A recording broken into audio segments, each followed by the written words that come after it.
Welcome back. In this demonstration we're going to do the watercolor background to our Dragonfly drawing that we just got done making. Okay, so number one, we're going to talk about color choices. I have two different drawings of the same thing here. This is the first one, and look at how that is, and look at how that feels. And then here's the other one. Very different. It has a very different feel to it. Why is that? They're the exact same drawing, but that's because of the background color that we chose. We chose on this one warm colors, and we chose on this one cool colors, so it gives it an entirely different feel depending on what warm or cool colors you choose. So looking at the color wheel, you'll notice, you can look at this color wheel or the one in the room, and you'll notice that on one side we've got yellow, orange, and red, orange, yellow. Those are the warm colors.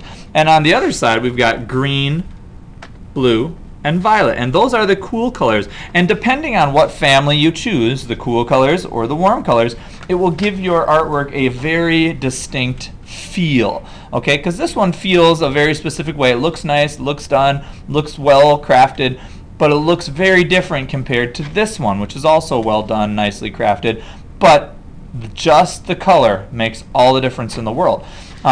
So number one, we're going to learn how to do a watercolor wash, a wet on wet wash, and we're going to make sure we choose specific colors. This one is a little different because it has all this speckling in the background, which I'm going to show you how to do in this demonstration. Okay, so we're going to start with this. I am going to choose to do the warm colors for my demonstration. So you should have your watercolors, and you'll notice that with your watercolor set you should have the warm colors here, red, orange, yellow, and on this side you should have green, blue, and violet, the cool colors. And then you have brown and black at the end, but those aren't on the color wheel, so we're not going to look at those today, and we're not going to use them today. You should have a paper towel to dry your brush on. You should have a watercolor brush, and you always hold your watercolor brush behind the ferrule. Okay, the ferrule is the metal part right here.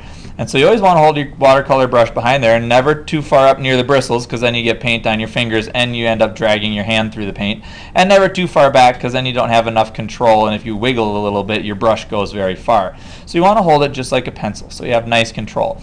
You should also have a little bitty water cup for yourself, a clean cup to share at your table, and an empty cup to dump your dirty water from your personal water cup out when it's too dirty. So to get started, get a little bit of water on your brush, and then you can just squeeze a little dribble into each of the watercolors that you intend to use. So you can kind of see that there's a little water in there. Then to get started, you're going to take your brush, and you always use the tip of your brush and swirl it around inside of your paint like this. You can't paint with the back of your brush or the heel of your brush here. You always paint with the tip. So you notice you want to get all the paint onto the tip of your brush. Then you're simply going to pull the brush along your paper. Now you'll notice that this is a very deep color right now, and I can pull my brush this way, I can pull it that way, I can pull it up, pull it down, whichever direction, but you want to be pulling. Then look at this, I'm going to just take some water and I'm going to kind of pull it around, and that's going to loosen the color up and let it kind of flow through the picture. Alright, and I want the paper to be wet.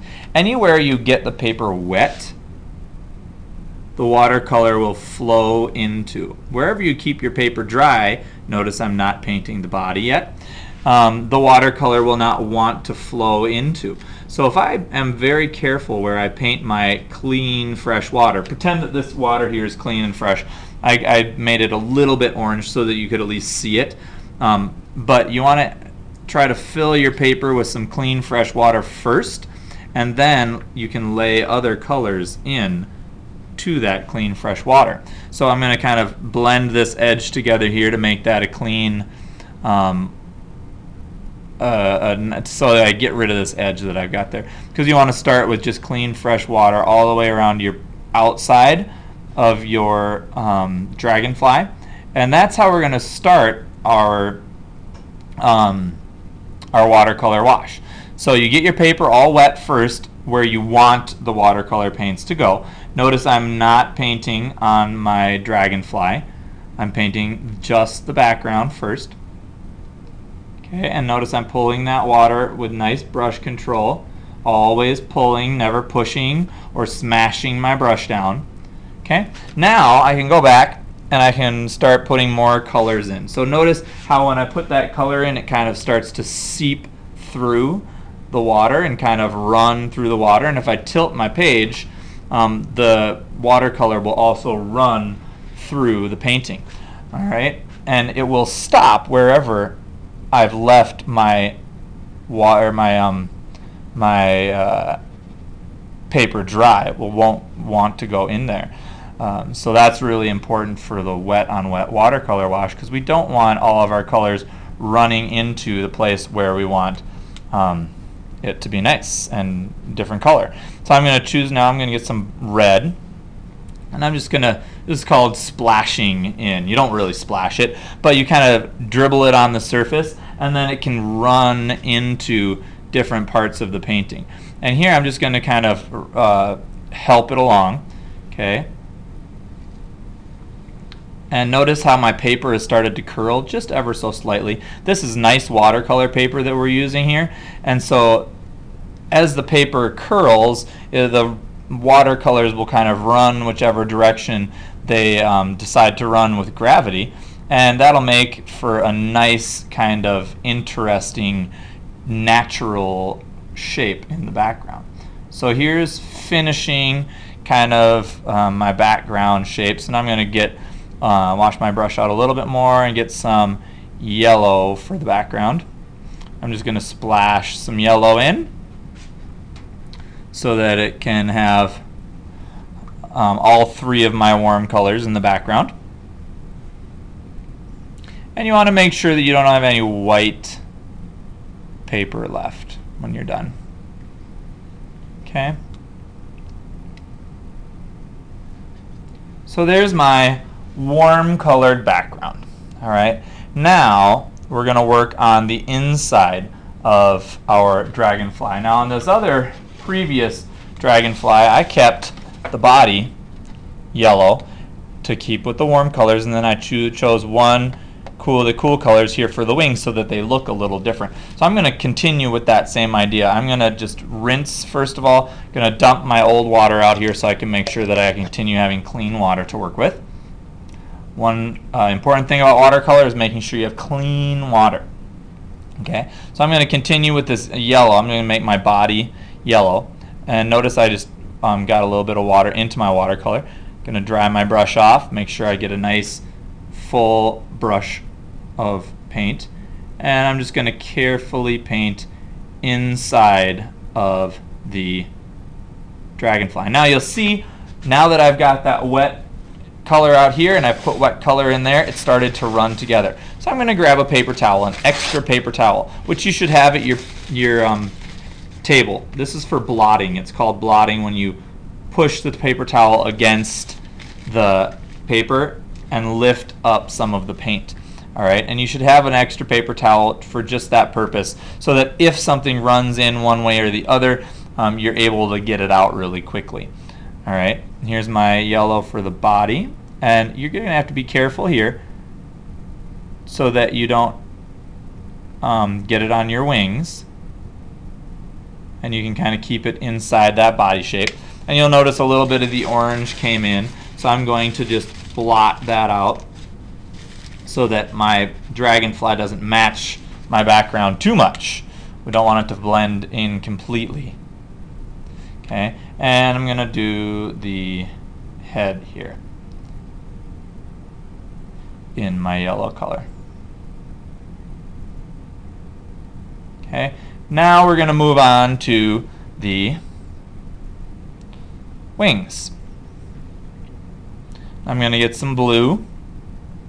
Now blue is a very, very, very powerful color. So I'm going to dump this out, and I'm going to make sure that I have enough water that I can water my blue down with. If you choose, when you start choosing the cool colors, you're going to notice that the cool colors are much stronger than the warm colors. Okay, so I'm going to make sure that I keep my blue very watered down, because I want it to be thin and transparent. I don't want it to be thick and gloppy and you know, non-transparent. I want to see some of the white of the paper through my blue color. And you should see some of that white of the paper through either your warm colors or your cool colors, depending on what you've got, because you want your watercolor to look like a watercolor. You want it to be thin and transparent so that you're not overpowering the paper. Okay, so here we go. I'm going to finish with my blue wings.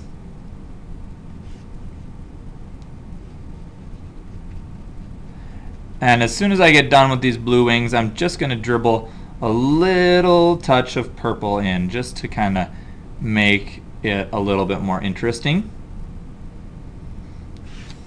Okay, so I'm just going to dribble a teeny bit of purple in, like that. Do the same thing here.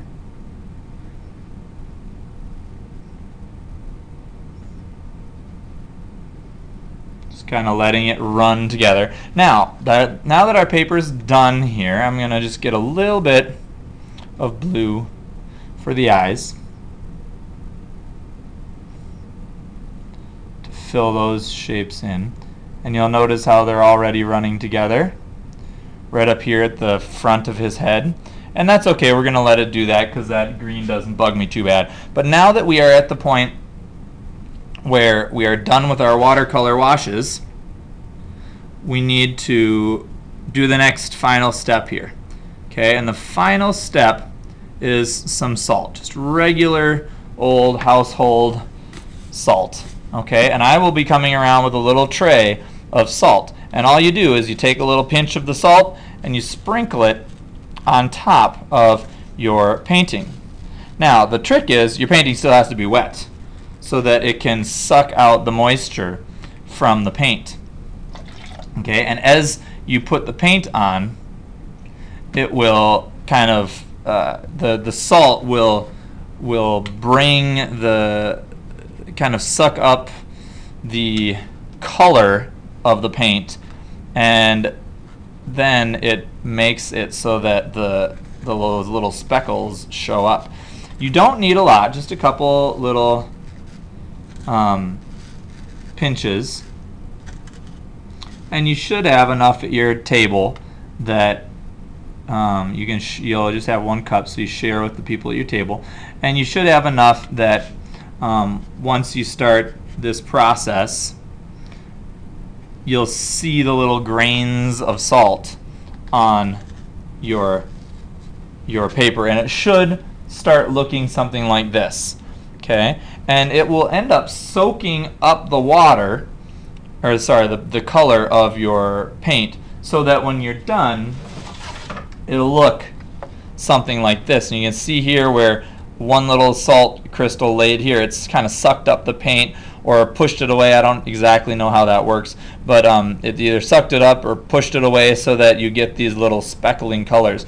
Then when it's dry, it's got a textury surface that you can just rub your hand over like that and kind of rub it off, and then we'll work with the chalk pastel once it's done. So once your painting looks like this, we need to be done and put it into the drying rack, and we're going to have to let it sit for a week so that we can have it dry for the next step. Alright, so after you get done with your salt, put your stuff in the drying rack and clean up all of your supplies. Make sure you put the brushes away and wash them out really nicely, and make sure you return the little salt cup to me so that I can use it for the next class. Okay? And that's how you conclude making a watercolor wash in the background and on your Dragonfly, and using salt to create a speckling effect in that watercolor. Okay?